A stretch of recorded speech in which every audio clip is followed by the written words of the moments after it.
check this out. Finally got my business card coming from Canva. And then on the back is the services that I'm offering plus a QR code where people could easily book a meeting with me when I go to these networking events. And so today's video is just about me getting back into the consulting business world and trying to build my own business again. In the past, I did have my own email marketing consulting firm. I had one client only, and after that, I think I gave up too early, and I gave up and I only had one client because I was not able to get him results doing email marketing. But now it's been 3 to 4 years now, and my skills in email marketing has definitely drastically improved. And on top of that, I think I gave up way too early in the past. And that's one mistake I want to make sure I don't do again. Just because I can get one client results doesn't mean that I should have just gave up or anything like that. And I was able to book meetings. Like I think I had at least 10 sales calls and only one of them bought, right? And that person actually bought from me because of content I'm creating like this online, right? I actually have my own marketing channel that's separate from this personal channel. But this video is just more about me and my journey in doing consulting services. So the reason why I want to create and start a business is because I want to get out of the 9 to 5. I hate being in the rat race. I don't want to be working for someone else. I want to be the owner. I want to be the decision maker. I want to do my own thing and make money while I'm doing it, right? Because there's no cap on how much money I can make because I own the business. And if you work for another company, you could get laid off like I did a few months ago. I got laid off from my company and I can't control that, right? I can't do nothing about that. But if I create my own business, I could definitely control that and make something happen and make something work. Now, also, there's a huge risk in it where it might not work out. It's a lot more work. It's a lot more building up that foundation since I'm starting over again. But as I mentioned before, I have more skills now. I am much better prepared now. I've learned from my mistake. I'm not going to give up as easily as I did before. And I'm just much more capable than I was before. Luckily, my past role in the past few years were email marketing. It involved email marketing. I've learned so much different things about how to get people to respond, how to book meetings, what emails work, the importance of measuring and using data analytics and testing out different subject lines. Like you'd be amazed how powerful email marketing is from a business sense. But so my next step right now is I got the Canva business card. So I went on Canva, I created a business card. It took only like an hour, and I think it costs around $20 to get 100 business card. And as you can see, it looks really nice.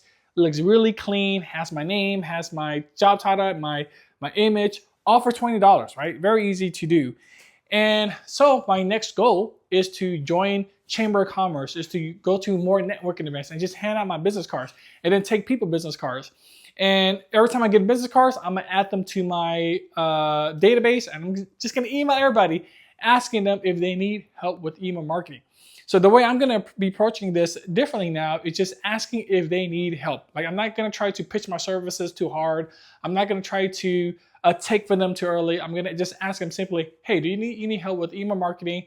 Maybe I might do some free work in the beginning so I can build up my reputation again, build up my testimonials again and reviews. But I already kind of have some of those. Like I already have a lot of videos on email marketing. So hopefully that would be credible enough to get more clients, because that's how I got my first clients. I was able to do that. And, but I'm very excited about this. Like I'm very excited about this. I already have a target market that I want to go after. I've been reading the book $100 Million Offer by Alex Hormozi on creating the Grand Slam offer. And he has basically a value equation in there, or formula, on how to find, not the value equation, but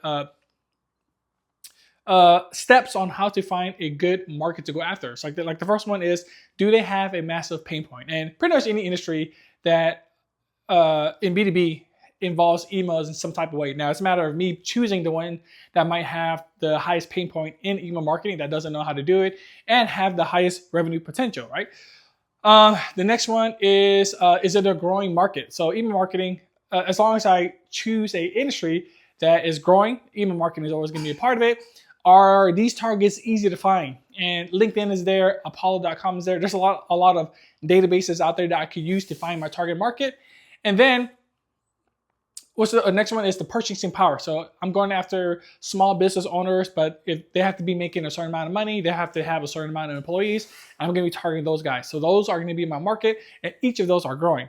So that's how I'm going to be finding my target market. I've already done the research. I've already done that thanks to AI as well. I use Perplexity a lot, and Perplexity helped me find a lot of good information on my target audience, such as personas, pain points, and things that I'm going to be going after. But I'm getting too granular about what I'm trying to do in the business.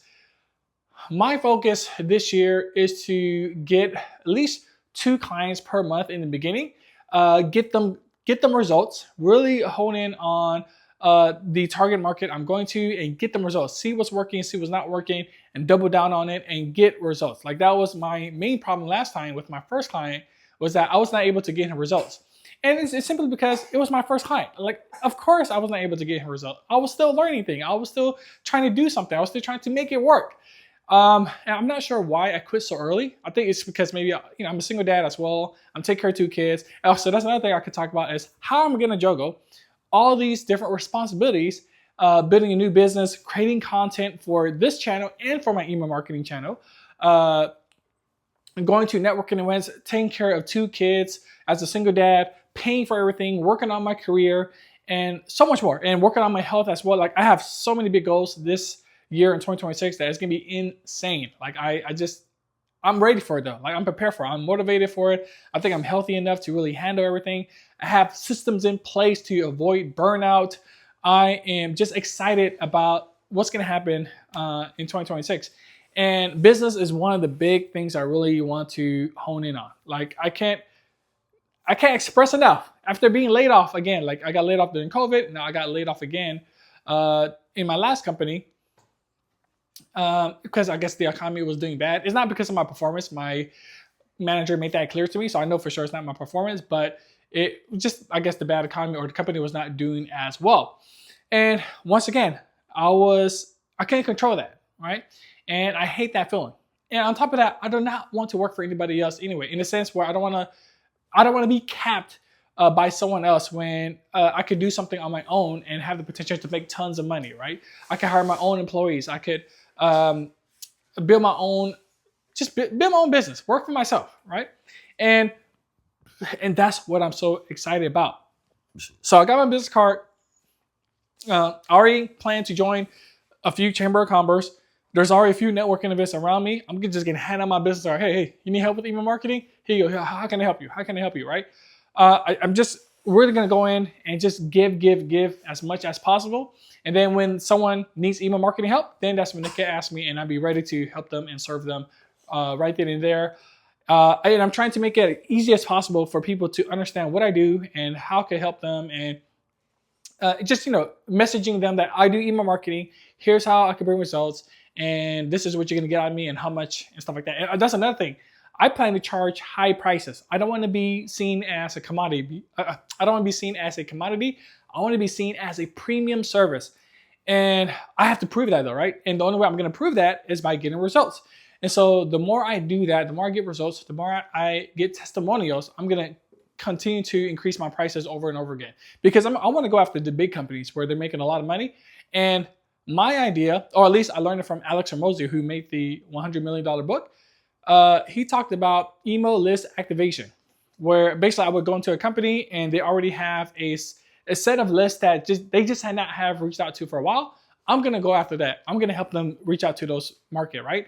And try to help them make money. And it's gonna be like a shared revenue style model where they only pay me if they make money off of the emails that I sent out, right? Like, that's the only way that I will make money. So it's less risk on them, and it's higher reward for me and more motivation for me as well to make sure the emails work so I could get money, right? But as I mentioned before, they don't have to pay me unless I make the money from the email stuff, right? And email marketing is such a big market, or a big industry, or a big service that I really want to, that's my focus. Like, another thing, a problem that I have is I get shiny object syndrome. Like, I'm looking into vibe coding, and I'm trying to stay away from it, but then I'm looking into cool different softwares that I could build on my own. And the reason why I like vibe coding is because I'm so terrible at programming that vibe coding actually allows me to create stuff. But then once again, it's distracting me from what I'm trying to do, which is B2B email marketing. Another one was looking into different type of businesses, such as buying a boring business, which I'm learning about from Cody Sanchez in her Main Street Millionaire book. But that requires a huge down payment. So to me, it doesn't make sense for me to even read that, right? Like I'm wasting time reading that because I don't plan to put on a huge down payment. I got kids, so I'm not going to do something like that. There's another book called 12 Month to Millionaire by Ryan something. And it's about creating a product or selling a product. And that also takes a lot of capital and time as well. So B2B services in email marketing will allow me to use less capital, but already use my expertise to build a business, right? So that's why it makes sense for me to do email marketing, because I have experience in it. I've done it for multiple years now at my corporate job. And like I said, I've had that business in the past as well. So I'm learning from all my mistakes in the past and really going gung-ho this year on B2B email marketing. So that's my plan. Wish me luck. I am planning and I feel very confident that I'm going to crush it. Like I say, I am really setting myself up to success. I have systems in place. I have ideas in place. I'm reading a ton of books. And most importantly, I'm taking action. I'm like, take action. Networking events, I'm going to be there. I'm going to invest in mentors. I'm going to invest in networking. I'm going to invest in networking events that, yes, I'm already excited. I'm speaking so fast right now.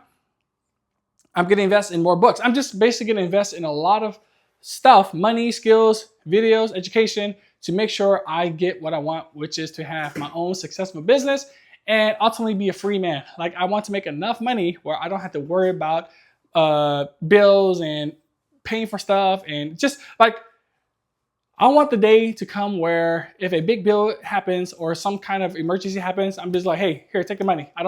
Just get the problem fixed, okay?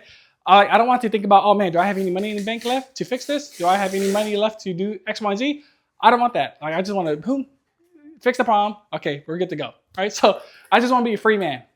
But yeah, that is my goal for this year. I'm 100% confident that it's gonna be good. Like the last 3 years has been amazing. This next year is gonna be even better. I'm looking forward to it. So awesome. Appreciate you watching. Like and subscribe if you want to follow me on my journey. My name is Tony. See you later.